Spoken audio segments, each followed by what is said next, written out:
तस्वीरों को देख सकते हैं। जियाउर रहमान बर्द जो सांसद है यहाँ पर पहुंच चुके हैं और वो नमाज पढ़ने के बाद यहाँ मौजूद है। मैं उनसे एक ही सवाल करूंगा, है मेरा, जिला सत्र न्यायालय ने इस संभल की सरजमी पर बहुत सुकून कायम है।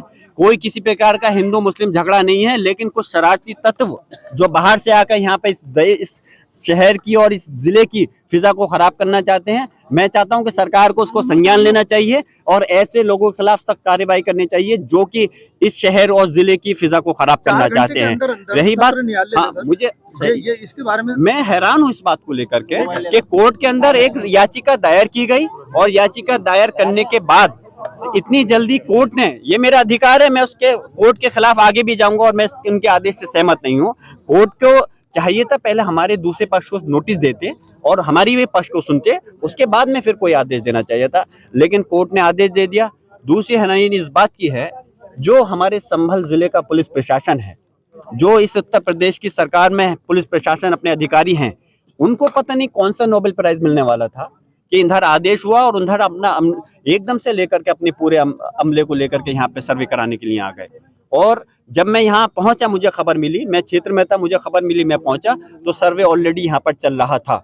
मैंने उसके अंदर सर्वे के अंदर कोई रुकावट पैदा इसलिए नहीं करी क्योंकि कमेटी के लोगों ने सर्वे की शुरुआत करा दी थी, लेकिन मैंने आपत्ति जरूर करी उस सर्वे पे। मैंने डीएम संभल और एसपी संभल से इस बात को कहा कि जब कोर्ट ने आदेश करा तो इतनी जल्दी आपको क्या हो रही थी, आप पहले पक्ष से बात करते, समय लेकर के उसके बाद में आना चाहिए था, इतनी जल्दी आपको क्या करना, क्या हासिल हो रहा था। और अगर आपको जल्दबाजी दिखानी थी इन अधिकारियों को तो जल्दबाजी उसमें दिखाएं जहां माहौल जो लोग खराब कर रहे हैं, जहां मॉब लिंचिंग हो रही है, उनके खिलाफ कार्रवाई क्यों नहीं करते, इतनी जल्दबाजी क्यों नहीं होती। जहां महिलाओं के साथ में छेड़खानी के उनके खिलाफ वो होते हैं, उसमें जल्दबाजी क्यों नहीं करते।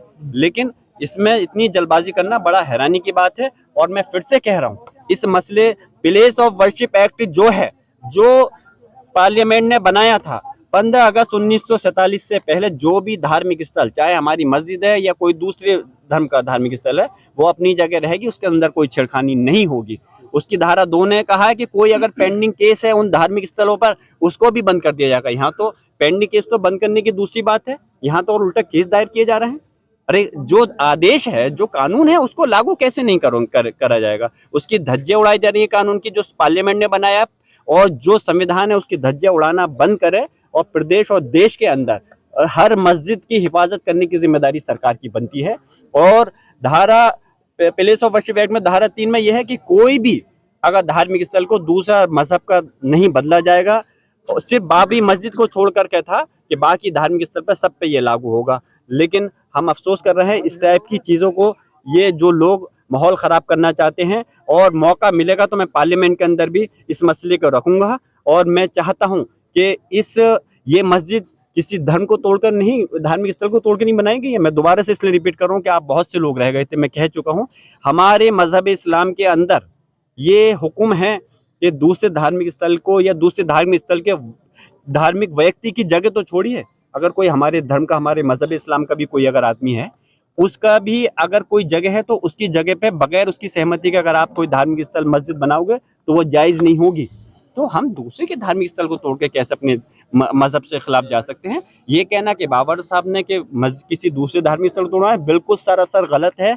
ये मस्जिद सैकड़ों साल से है और रहेगी, और इस कानून के तहत, इस देश के कानून प्लेस ऑफ वर्शिप, इस देश के कानून प्लेस ऑफ वर्शिप एक्ट के तहत इस हमारे मस्जिद को कोई इंशाअल्लाह ताला आंच नहीं आनी चाहिए। हम अपनी मस्जिद की हिफाजत के लिए कानूनी लड़ाई को लड़ेंगे, पार्लियामेंट में रखेंगे, और हम अपनी मसाजिदों को इस तरह से छिनने नहीं देने के हैं।